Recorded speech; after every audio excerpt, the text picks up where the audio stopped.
Peut-être beaucoup de personnes qui se posent la question de pourquoi le salut n'est pas par nos œuvres. Pourquoi le salut ne peut pas être mélangé par foi plus œuvre ou œuvrer seulement. Et bien c'est tout simplement parce que le salut, donc le fait d'être sauvé de l'enfer, d'avoir la vie éternelle, n'est pas une récompense. Et donc le fait d'œuvrer, le fait de pratiquer, de travailler, et bien œuvrer c'est travailler. Donc par exemple, si je travaille dans une entreprise, chez McDonald's, et donc c'est tout simplement parce que je mérite un salaire si je travaille. Et donc ce salaire, c'est la récompense. La récompense est le salaire. Et donc le salut n'est pas un salaire, ce n'est pas une récompense. On ne gagne pas le salut par nos bonnes œuvres, on ne gagne pas le salut par nos bonnes actions, on ne gagne pas le salut par notre bonne personne, et ni même en gardant toute la loi, parce que c'est impossible en gardant toute la loi. Et donc le salut, pour bien comprendre, c'est que ce n'est pas par nos œuvres, parce que ce n'est pas une récompense. Le salut n'est pas un salaire, ce n'est pas une récompense. Pour bien comprendre ce qu'est le salut, donc le fait d'avoir la vie éternelle et donc d'être sauvé de la damnation éternelle, c'est que le salut est par grâce. Donc c'est quelque chose que nous ne méritons pas. Et donc c'est gratuit, c'est par grâce. Et donc ça, c'est par le moyen de la foi en Jésus-Christ, en comptant seulement sur Jésus-Christ pour aller au paradis.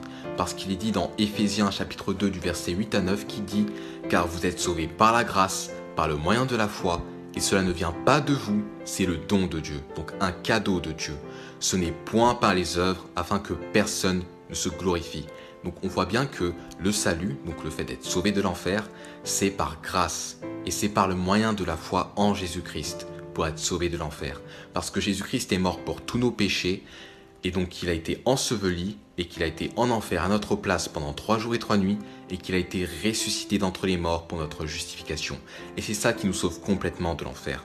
Si vous croyez en Jésus-Christ, si vous comptez en lui pour aller au paradis, si vous faites confiance en lui pour aller au paradis, c'est très simple, vous avez la vie éternelle. Parce qu'il est dit dans divers versets où Jésus dit « En vérité, je vous le dis, celui qui croit en moi a la vie éternelle. » Ou encore « Je suis la résurrection et la vie. Celui qui croit en moi vivra quand même il serait mort, et quiconque vit et croit en moi ne mourra jamais. » Ou sinon « Mes brebis entendent ma voix, je les connais et elles me suivent.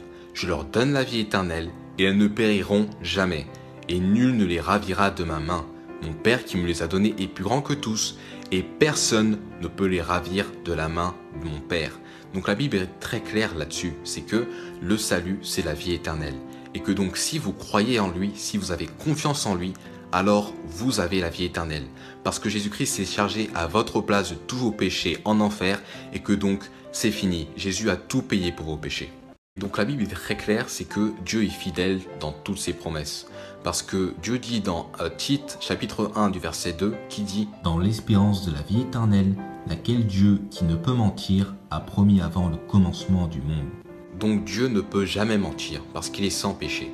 Et donc, si Dieu vous dit que vous avez la vie éternelle en croyant, en comptant sur Jésus-Christ pour aller au paradis, en comptant sur ce qu'il a fait à la croix pour vous sauver de l'enfer, alors vous avez la vie éternelle. Et donc c'est une promesse que Dieu vous donne. Donc, si vous voulez être sauvé par vos bonnes œuvres, par vos bonnes actions ou par votre bonne personne, il suffit d'être juste, d'être vu juste par rapport à la loi de Dieu. Et donc la loi de Dieu nous dit simplement, par exemple, tu ne mentiras pas, tu ne voleras pas, tu ne tueras pas, tu ne commettras pas d'adultère, etc., etc. Et donc ce sont toutes les lois que Dieu a prescrites. Et donc si vous commettez que seulement une transgression de la loi, alors vous irez en enfer. Vous serez condamné pour l'enfer, pour l'éternité. Parce que Dieu veut que vous soyez sans péché pour entrer au paradis selon vos œuvres.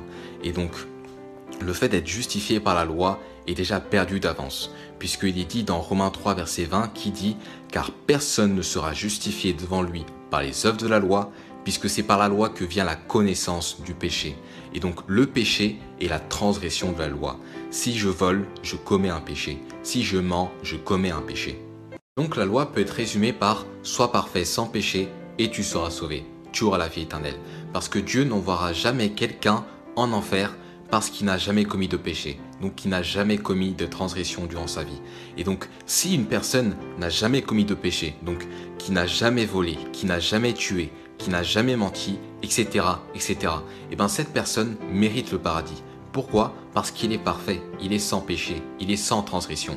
Et donc pour bien faire comprendre à tout le monde, c'est que la loi, il ne faut pas l'obéir à 10%, ni même à 50%, ni même à 60%, ni même à 70%, ni même à 80%, ni même à 90%, ni même à 95%, ni même à 99,99%, mais la loi, il faut l'obéir à 100% pour être parfait devant lui, pour être parfait devant Dieu, parce que Dieu ne tolère pas le péché.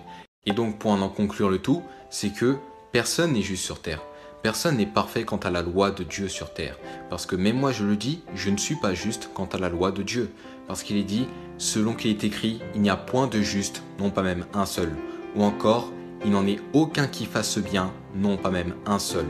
Ou encore il est dit dans Matthieu, aucun n'est bon, sinon un seul, c'est-à-dire Dieu.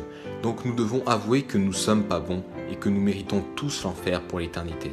Parce que nous avons tous transgressé la loi, parce qu'il est dit dans Apocalypse chapitre 21 du verset 8 qui dit « Les craintifs, et les incrédules, et les abominables, et les meurtriers, et les proxénètes, et les sorciers, et les idolâtres, et tous les menteurs auront leur part dans le lac qui brûle avec le feu et le soufre, qui est la seconde mort, donc qui est l'enfer pour l'éternité. » J'ai déjà menti, mais il est dit que tous les menteurs méritent l'enfer à cause de leurs péchés.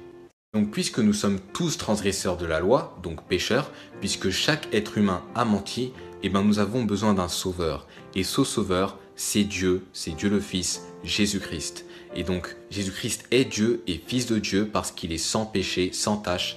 Il n'a jamais commis de péché dans sa vie. Et donc ce qu'a fait Jésus-Christ, c'est qu'il est mort à la croix pour tous nos péchés, passés, présents et futurs. Et que donc secondement, il a été enseveli. Troisièmement, il a été en enfer à notre place pendant 3 jours et 3 nuits pour prendre le châtiment que nous méritions à cause de nos péchés, donc l'enfer. Et donc après, il a été ressuscité d'entre les morts, donc il a été ressuscité de l'enfer pour tout simplement notre justification parce qu'il a été le seul juste sur terre. Et donc la seule chose à faire est d'avoir confiance en lui, de compter sur lui pour le paradis et non sur nos bonnes actions, etc. etc. Il est dit « Crois au Seigneur Jésus-Christ et tu seras sauvé ». C'est ça la bonne nouvelle, c'est que vous pouvez maintenant être pardonné de tous vos péchés dans votre vie parce que le sang de Jésus-Christ a coulé à la croix, parce que tout simplement il est mort pour tous nos péchés dans notre vie. Chaque péché que vous avez fait dans votre vie, chaque péché que j'ai fait dans ma vie, c'était comme si c'était Jésus-Christ qui les avait faits. Une fois que vous avez mis toute votre confiance en l'œuvre du Seigneur et Sauveur Jésus-Christ, donc une fois que vous comptez sur lui pour aller au paradis, eh ben vous avez la vie éternelle. Et donc une fois sauvé, eh ben vous êtes toujours sauvé parce que c'est un salut qui est éternel. Parce que le salut, c'est la vie éternelle. Et donc, comme je l'ai dit, le salut est éternel. C'est une vie éternelle. Jean 6,47 nous le dit et clairement, en vérité, je vous le dis, celui qui croit en moi a la vie éternelle. Ou encore Jean 5, verset 24, où Jésus dit « En vérité, je vous le dis, que celui qui écoute ma parole et croit en celui qui m'a envoyé a la vie éternelle et ne vient point en condamnation, mais il est passé de la mort à la vie. » Croire au Seigneur Jésus-Christ veut simplement signifier avoir confiance en lui pour aller au paradis. Ou sinon, un autre synonyme qui est encore plus précis, c'est compter sur lui pour aller au paradis. Donc lorsque vous dites que vous croyez au Seigneur et Sauveur Jésus-Christ, c'est comme si vous disiez, voilà Jésus-Christ, je compte sur toi pour que j'aille au paradis, parce que ton œuvre à la croix est suffisante pour nous sauver de l'enfer. Donc c'est comme ça que vous dites tout simplement. Donc croire veut simplement signifier avoir confiance en lui et donc compter sur lui pour aller au paradis. Et non compter sur nos bonnes œuvres, sur nos bonnes actions, sur notre bonne personne ou en gardant la loi, etc. etc. Non. Croire veut simplement signifier compter sur lui, compter seulement l'œuvre à la croix qu'il a fait pour nous sauver de l'enfer et non sur nous-mêmes, etc., etc. Il y a de nombreux versets qui prouvent qu'un croyant, celui qui a confiance en Jésus-Christ pour aller au paradis, a la vie éternelle et que donc c'est un salut éternel. Donc une fois sauvé, il est toujours sauvé. Et donc pour faire un bref résumé de pourquoi nous ne sommes pas sauvés par nos œuvres, c'est très simple, c'est que le salut, donc le fait d'avoir la vie éternelle, n'est pas une récompense. Donc nous ne gagnons pas pour avoir le salut, mais c'est par grâce, par le moyen de la foi en Jésus-Christ seul pour aller au paradis.